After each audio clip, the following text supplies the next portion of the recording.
Yep, that's my alarm clock every day. Oh, I've actually been awake for hours. This was a reenactment. My rooster, Hinata, makes sure that I am up bright and early to start my day. In fact, I haven't had to set an alarm in the last 2 years thanks to those early morning crows. Starts at like 5 a.m., stops at like 7 a.m. I'm sure my neighbors hate us. Today we're diving into everything backyard chickens, from daily routines to seasonal care tips, how to keep a flock happy, healthy, and thriving. And also productive, because that's important. We want those eggs. I want those eggs. I provide them health, happiness, love, food, wound care, protection, love. They trade me with eggs. So it's a really good system, and I love keeping chickens. I recommend backyard chickens for almost anyone who is willing to give them daily care. And yeah, this is going to be everything about that. If you're anything like me and my early risers out there, a good night's sleep is super important to tackle everything the day throws. That is why I'm so excited that this video is sponsored by Helix Sleep. And trust me, whether you have a rooster waking you up early mornings or not, a good night's sleep makes all the difference. Helix is a premium mattress and bedding company that is customized to fit your individual sleep needs. How it works: Helix has come up with a sleep quiz which asks you about you and your sleep preferences to find the perfect match for what you or you and your partner need to sleep comfortably. For example, I prefer a more firm mattress and Ryan prefers a softer mattress. Somehow, our Helix mattress has met perfectly in the middle to satisfy both of our preferences. We've had this mattress for a few years now. We've gone through pregnancies and the newborn stage and gotten really amazing night's sleep, which truly has made all the difference to us. I never realized how big of a difference a mattress can make. Best of all, in my opinion, Helix delivers the mattress right to your door for free anywhere within the US. You don't even have to leave your house to end up with an amazing mattress like this. Like, there's nothing I dread more than going to a furniture store and having to haul said furniture home. The mattress is dropped off on the doorstep, rolled up in a very manageable box, so it's super convenient and easy to get set up. I know it can be a little bit scary to invest in something like this without trying it out beforehand, but don't worry at all about that, because Helix provides a 100-night sleep trial where you get a little over 3 months to sleep on your mattress and make sure you love it. No need to worry about committing to a mattress you haven't tried before, but I'm pretty certain you're gonna love your mattress. And on top of that, they have a 10-year warranty, and they also offer payment plans, so that good night's sleep on a mattress of this caliber is never far away. I love my Helix mattress, and if you give them a shot, I'm confident that you will too. If you're on the hunt for a quality night's sleep, Helix is offering you 20% off. Scan my QR code here or use my link down in the description box for 20% off your new mattress. An awesome deal. Definitely be sure to scan or head to that description box link to take advantage of that. Thank you so much, Helix, not only for a good night's sleep, but for supporting my channel all these years. And with all of that being said, let's get into the chicken care. Normally I say plant care. Plant almost rolled off my tongue, but no, chicken care today. We're switching it up. So a little background of my chicken keeping experience, a little resume for you.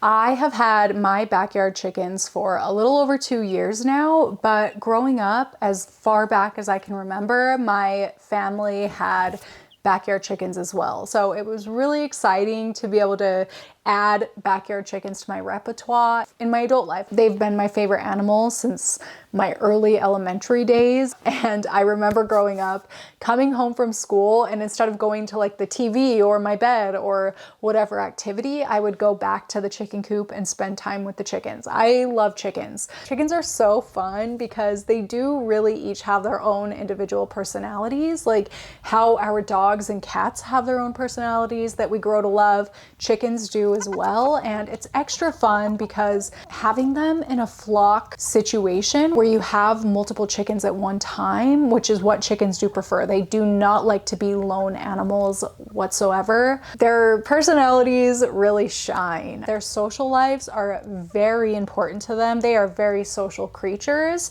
It's almost like a soap opera or something because they do get drama and beef with each other, and it's like kind of fun to watch that happen. I don't need to be watching Days of Our Lives.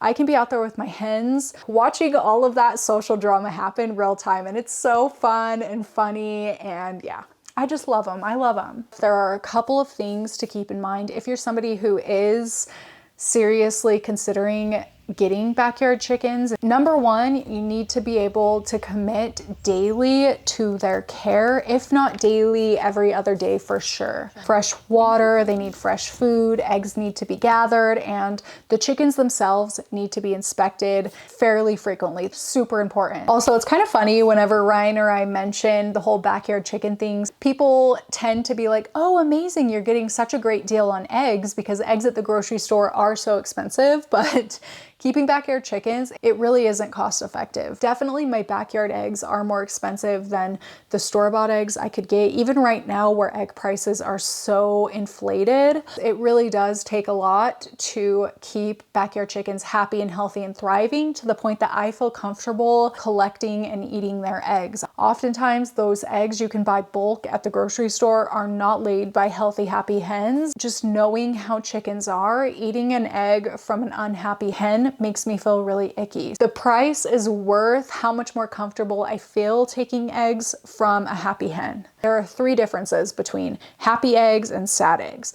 Happy eggs, the yolk is going to be a lot darker in color, where sad eggs are often a very light yellow color. Happy eggs are usually closer to a light orange shade, like between yellow and orange. They're very dark yolks. That's based on the number of nutrients the hens that laid those eggs are getting. My backyard hens are getting a wider variety of nutrients and foods and vitamins and all those good things for them. They're also getting exercised a lot more than the sad eggs. The darker the yolk, the better it is. Those light eggs, they are just getting the basic feed, which sure, it keeps the chicken alive and keeps them laying, but they don't always have everything they need. And oftentimes those hens, I'm not trying to play like a moral game here because I know a lot of it, I know not everybody can afford the backyard hens, but those chickens are often very mistreated. Happy eggs also have thicker shells, so they're a lot harder to crack. I accidentally like hit my eggs on things all the time, and half the time they don't even crack.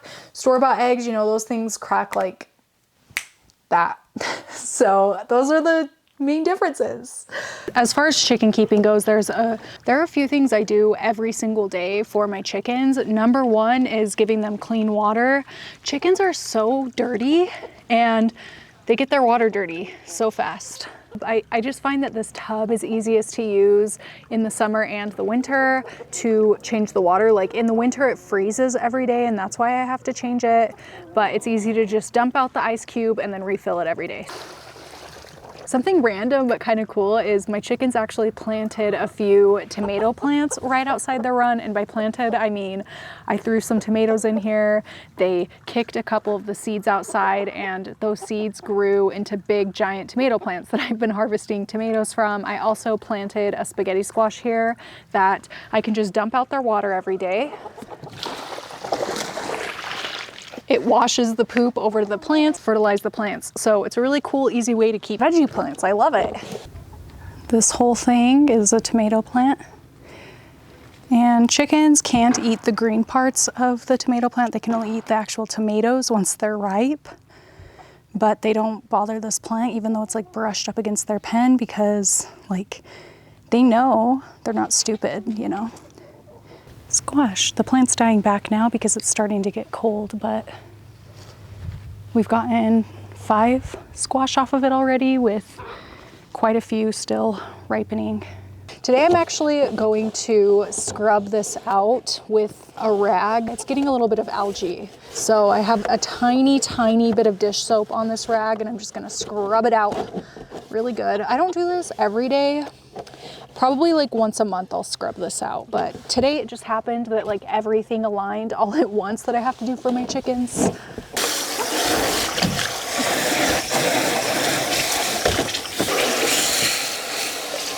Every once in a while, I'll add like a water additive. So in the heat of the summer, probably like twice a week, I'll add electrolytes to their water. And then probably like once a month, I'll add a little bit of apple cider vinegar with the mother to their water for the day.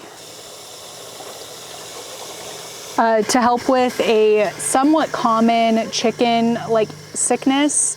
It's called vent gleat, and it's just a little infection where they get a little smelly. There's like clumpy stuff on their butts.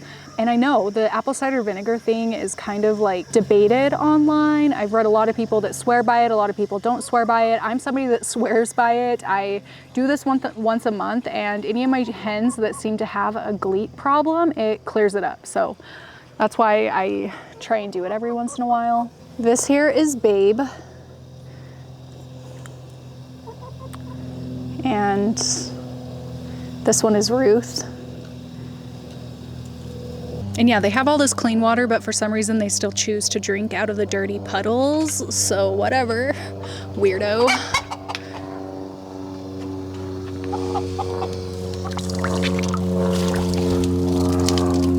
And I'll also rake out their run sometimes if it's getting a little bit rocky.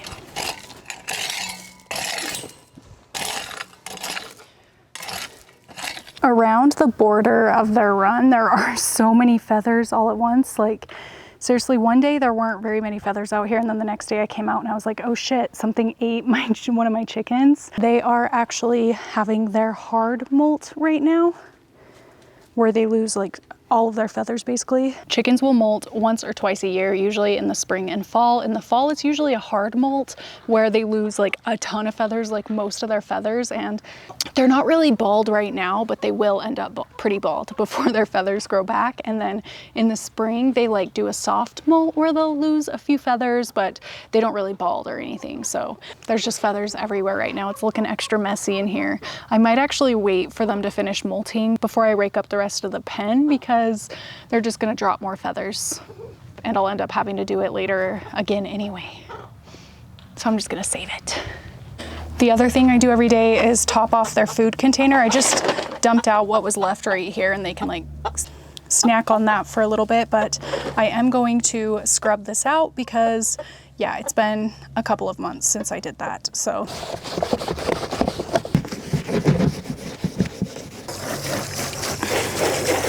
I feed my chickens 2 different kinds of food. So I'll feed them a crumble in either a 16% or 18% protein feed. Right now, I'm feeding them the 18% because like we talked about, they are molting. They need that extra protein in their diet. And then I'll continue to feed them that 18% until it gets warm the next summer. And then come summertime, they don't need as much protein. So I'll give them 16% protein layer feed. I get my feed at IFA. I prefer IFA to Cal Ranch because IFA locations are owned by local families where Cal Ranch is not. And then the other food I feed them, they're called Leyland Mills, local animal feed producer. And I get 2 kinds of feed from them for my chickens, Gallo Pro chicken feed, and then also their Rooster mix. So I'll just get 1 of each bag. They do shipping within the US. So if you want to try this feed for your chickens, like I recommend. It's a family-run company and people are always raving about how awesome it is to work for them. So like, of course I want to support a company like that. So yeah,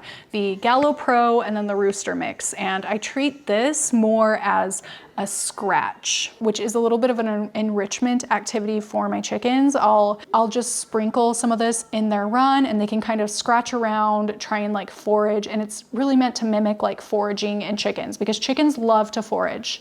A happy chicken is a foraging chicken, okay? When I'm cooking any of the fresh produce or cooked meat that hasn't been salted, no onions either, I'll give those kitchen scraps to my chickens as like a little bit of extra. I just think it's good to be feeding them fresh produce. Variety is good for us. Why wouldn't it be good for chickens? So, and it also keeps their bellies full at like no cost, because that's food. Those scraps are food I would just throw out anyway. So why not give them to my chickens, fill their bellies a little bit, give them a little variety, and yeah, makes it cheaper.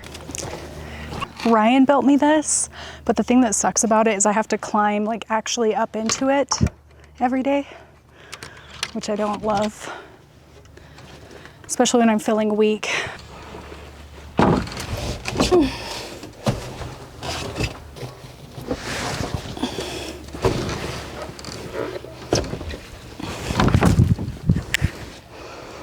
Yeah, someone ate an egg, and I think it was Liesel.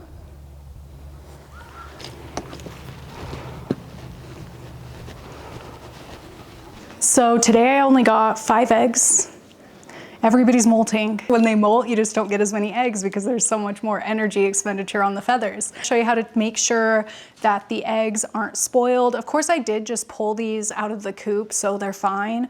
But if you find some eggs in the back of your fridge and you're not sure, fill a bowl up with water. Here is a new egg. See how it lays flat? It's good. It's fresh. Gonna drop a few in here so we can find one that will. It's fresh. Oh gosh, all the eggs might be fresh.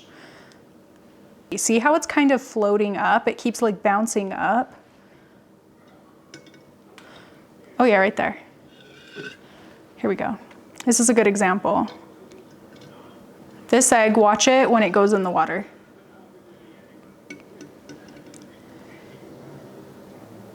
How this fatter end kind of keeps floating up. That means that that egg is not as fresh as the other eggs. Yeah, I do just test the eggs in water before I use anything. Oh shit. I cracked it. Barely though, and I hit that kind of hard. I don't recommend washing your chicken eggs. By washing them, you're removing what's called the bloom, which coats the pores in the eggshell itself to protect the inside of the egg from bacteria. So when an egg floats, or like if you've ever eaten a rancid egg, it's because bacteria got inside the egg. And removing the bloom makes it more likely to happen a lot quicker. So an egg where you haven't washed the bloom can be good for like up to 3 months in the fridge. For that reason, that I don't want to be scrubbing the bloom off of my eggs, it's really important to me to keep the chicken coop clean. Their coop is where they sleep at night, so obviously they just want to sleep somewhere comfortable and clean and get like that good chicken relaxation at night. But in my case, it's also where they lay their eggs, so it needs to stay clean. The way I know it's time for me to refresh their coop bedding is when they start to have messy spots on them. So this one, I'm pretty sure I scraped some poop off of. If there is poop on my egg, I'll just kind of scrape it off with a butter knife very gently so that I'm not removing the bloom. But yeah, there was a little bit of poop sticking to this one, and there is some bedding sticking to this one. So yeah, when my eggs start coming in a little bit dirty like this and not crisp and clean, that's when I know that I need to change their bedding or give them a refresh or add a little bit of extra bedding, because chickens are not, we already talked about it earlier with the water, but chickens are messy little shits. And I mean it, they shit everywhere, including where they sleep at night. So gotta keep it clean. The eggs were clean today, but when I opened this, I realized it's kind of smelly in here, which it doesn't, chickens don't have to be smelly. There's a lot of poop in here. Don't want that. That's my cue to, oh, you little shit, what are you doing?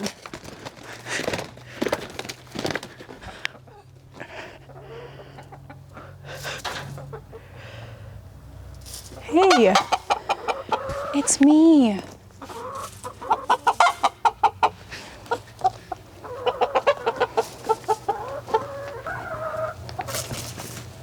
He doesn't like my boots.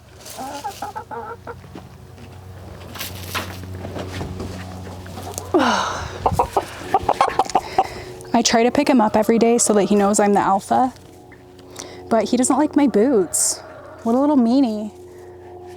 I thought we were friends.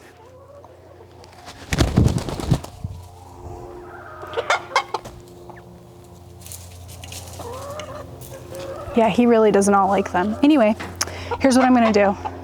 So I'm gonna put on my bandana over my nose and my mouth. I don't want to breathe in the powder inside of there. It is not good for the sinuses.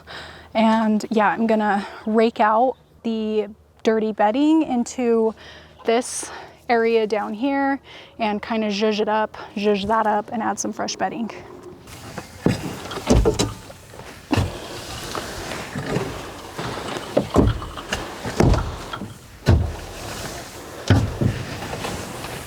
Uh-oh, there was an egg buried in there. So perfect example, I'll need to test this one to see if it's okay to eat or if it's bad.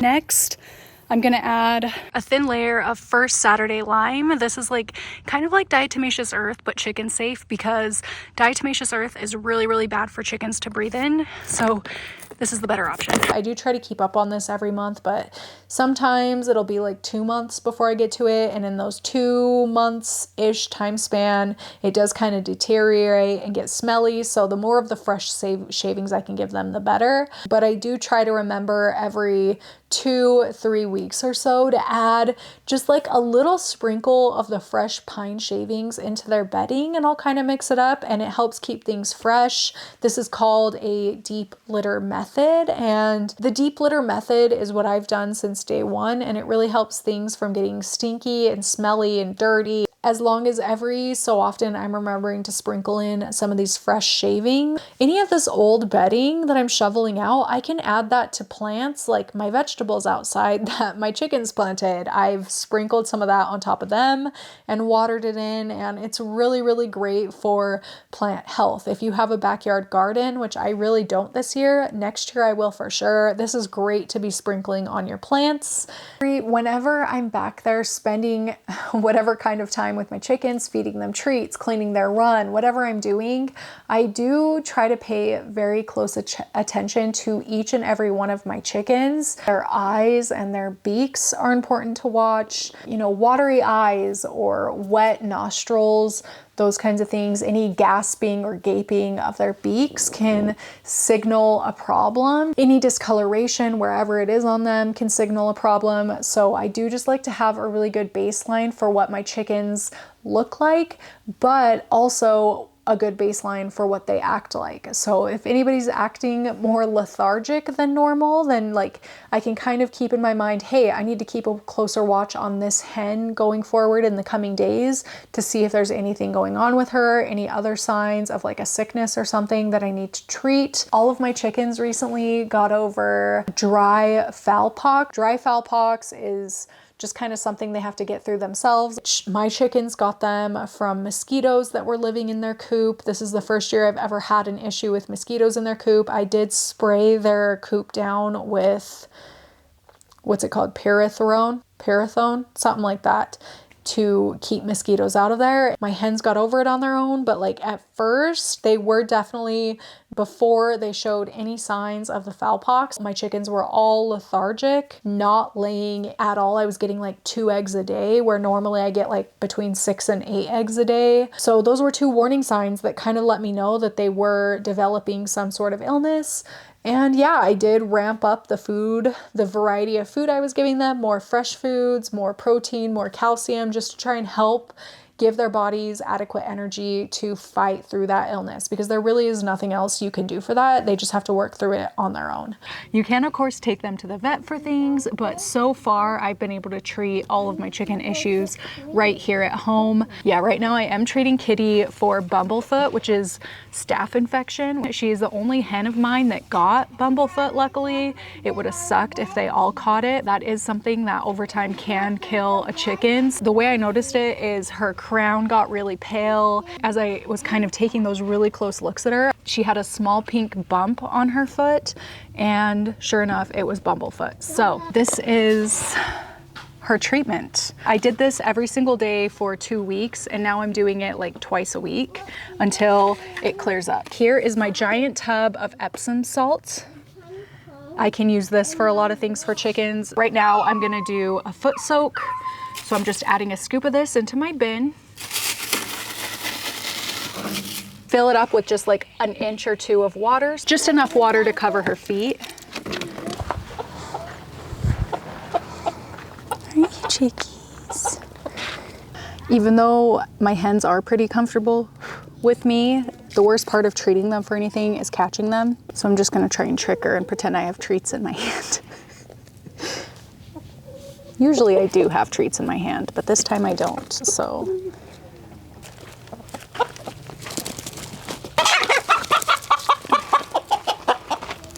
Got her. Okay, so I've got Kitty here, and I'm gonna take off her old bandage from last time I did this a few days ago. Put her in the Epsom salt water. Drape the towel over top so she can't escape. Well, she'll still try to escape sometimes. I'm gonna leave her in here for 15 minutes or until she poops. Usually she poops first, but every once in a while we make it to 15 minutes. Now I'm gonna get the rest of my supplies ready. Hey, honey. I'm just gonna put this side up so she can't jump out while I'm getting the rest of everything ready. Everything I use for her treatment, so of course the Epsom salt, Vetericin spray. I'm gonna add a little iodine into the water. I forgot to do this earlier. Gloves, Neosporin, but it needs to be the non-numbing kind because the numbing kind is really bad for chickens. So original Neosporin. Popsicle stick, med tape that I've cut into like 1-inch strips, Prid drawing salve, and gauze pad, but I am gonna cut it into smaller pieces. While I'm waiting for this timer, there's 11 more minutes. I'm gonna just put some Prid onto a couple pieces of gauze. Just like right in the middle of it. Back to the Epsom salt thing. The other things I've used Epsom salt for is for, they get like, I think it's called scaly mites. Their feet should be like smooth looking, and if their scales start to look like they're like popping off or a little bit dry or like a little bit bumpy, that can be a sign of those scaly mites. And to fix that, you can soak them in the Epsom salt water and then apply like Vaseline or coconut oil to smother the mites. So I've done that in the past. You can also treat vent gleat that I was talking about earlier with like the apple cider vinegar water. You can also do the Epsom salt soak for that. Just of course make sure that you're putting enough water and enough salt to cover their bums. There's like a lot of uses for Epsom salt, so I do buy that big jug and just keep it on hand. She pooped. It's been 11 minutes, so I'm gonna just take her out, and first I'm gonna put on my gloves. Okay, I'm gonna hold her in here.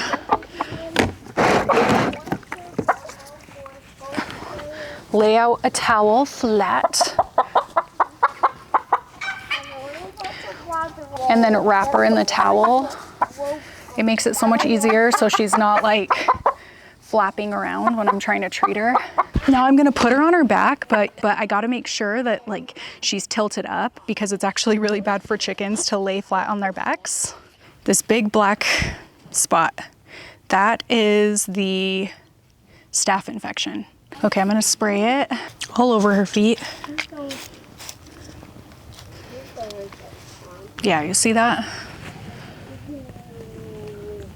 It got pretty bad before I noticed it. Better late than never, I guess. Get away, stupid flies. I'm gonna take my Neosporin and that same, this thing as before, and I'm gonna put a glob of Neosporin onto the spot.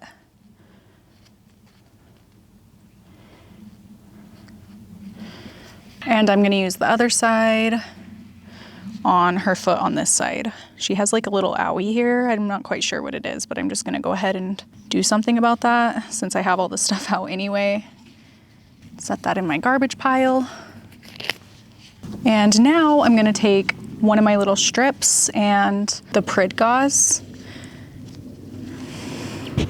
Oof, oof.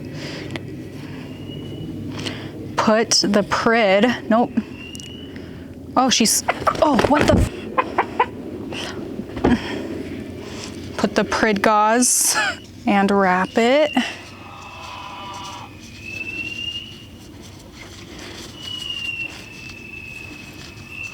I don't think she likes the sound of my neighbor's tools. I think that's making her freak out. I don't know if you guys can hear it on my mic, but yeah, and then I'm just gonna wrap her foot up really well.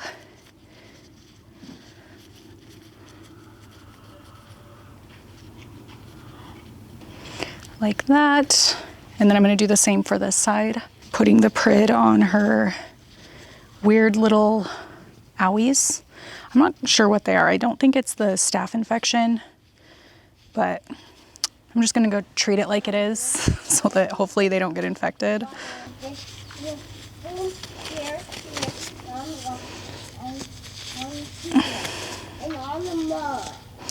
Okay.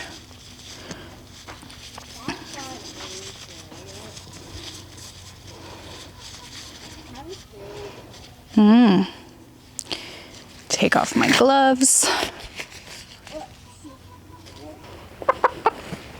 And yeah.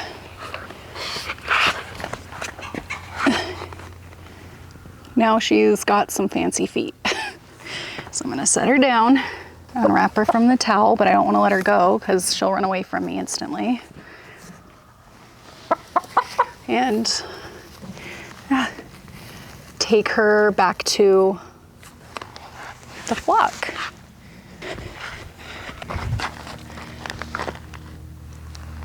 Yeah.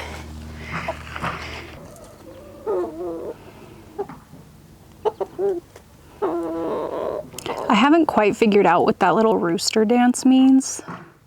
He does a lot of funny little things like that. And I've been able to decipher what a few things mean, but that one I have no idea. Gonna pick him up. Again, I've just tried to do this most days so that he isn't as aggressive. Whoa, whoa, whoa.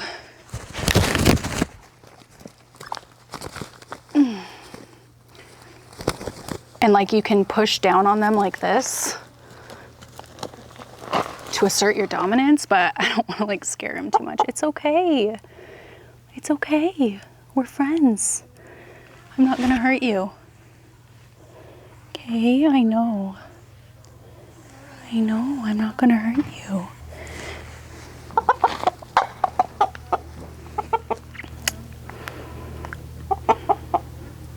I also want to touch on Hinata, my rooster. So like I said, originally I was planning on having 10 hens, and I would say like 6 months into my hens growing up, Hinata started crowing and then we were like, oh shit, she's actually a rooster. Fortunately, where I live in farmland, so like it's pretty lawless as far as farm animals go. I am allowed to have roosters. A lot of cities don't allow that, but I am so glad that it ended up this way. Hinata's breed is a silky, which is a bantam breed, just like smaller breeds of chicken. So I also have another bantam. My Polish named Emily is a bantam also. They're just chickens that don't grow as big as other chickens. I'm really, really happy that out of all of my chickens I bought, the silky is the one that ended up being the rooster, because sometimes I have a scar. Well, it's kind of gone away now after all these years, but I have a scar here from a rooster my parents had when I was growing up, and roosters are usually bigger than the typical size of a hen of that same breed. So roosters can get quite big, and often they get very aggressive, which is a big reason I'm glad that my smallest breed of hen ended up being the hen, because that smaller sized is a lot more manageable. Those big roosters can cause a lot of damage to hens when they're so heavy. They get these like talons, I forget what they're called, but they get these talons on their legs that can get really long and huge, especially in those larger breeds. Also, there is a point when roosters mature that they'll usually get pretty aggressive, and growing up with chickens, that is something I was kind of aware of. So even though earlier in the video Hinata attacked me because of the boots I was wearing, those are not my typical boots I wear every day when I go out there, just when I'm doing like the deep bedding change, how I did today, or when I'm shoveling, you know, the dirt. Those days I'll wear the boots. Other days I just wear my Nike slides. So he's not used to seeing those boots as often, and they kind of scared him. Anyway, they can get very, very aggressive, very, very territorial. And I knew that. I knew from the moment I had this scar, and I was terrified of that rooster that gave me the scar, because he was just like straight up mean, that I never wanted to have a rooster like that, because they're scary, and they will do anything to protect their hens, which is a huge reason why I think having a rooster is so beneficial to a flock, especially if you're going to let your chickens free range at any point. It'll sacrifice itself, and they will charge at whatever they see as a threat. Even though Hinata is small, like he definitely would go after an owl or a hawk or whatever was putting his hens at risk, okay? So I love that about him.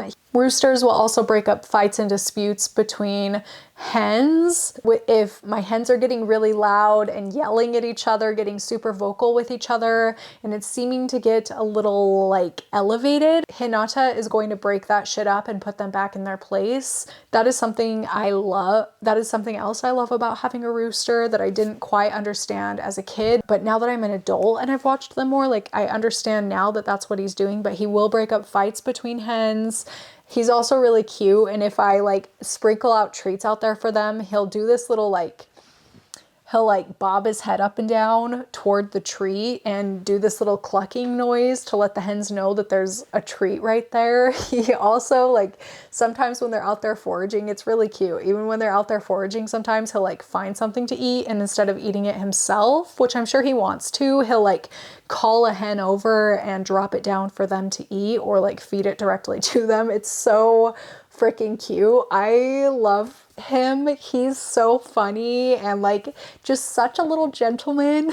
And just, yeah, I'm really glad that I ended up with a rooster. Obviously I thought he was a hen. He was labeled as a hen when I bought him, but like I'm so glad it turned out this way. I'm really glad to have a rooster in my backyard.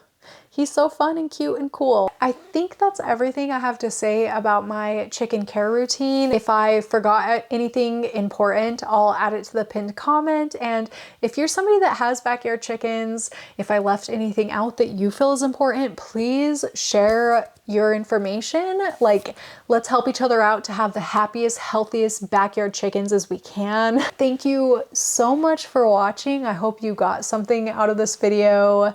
I really hope that you feel inspired to get backyard chickens when all is said and done. Even if this was just something entertaining, maybe down the road, if you're able, like, I hope that you think back to this video and you're like, oh, I want to get backyard chickens. Yeah, that's what I would love to see come from this. And I hope it was helpful, entertaining, what have you. That is going to be it from me today. Thank you so much for watching, and I will see you next time. Bye!